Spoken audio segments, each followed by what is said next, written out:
ফেসবুকে কেউ যদি আপনাকে ব্লক করে দেয়, হয়তো আপনার পরিচিত ছিল, যে কোনো একটা খাতিরে আপনাকে মেসেঞ্জারে ব্লক করে রাখছে।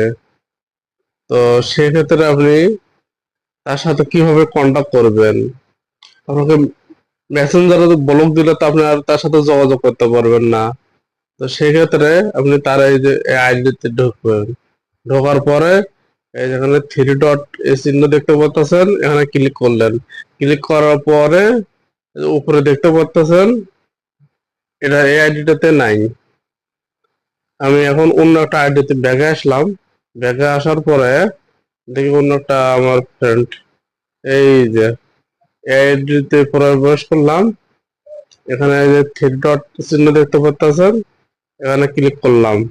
এখানে ক্লিক করার পরে এই যে এই আইডিতে আছে, উপরে দেখেন যে অডিও কল, এই যে অডিও কল, এই যে ভিডিও কল। ভিডিও কলও তার সাথে কন্টাক্ট করতে পারবেন, অডিও কল কন্টাক্ট করতে পারবেন। দেখে আসলাম।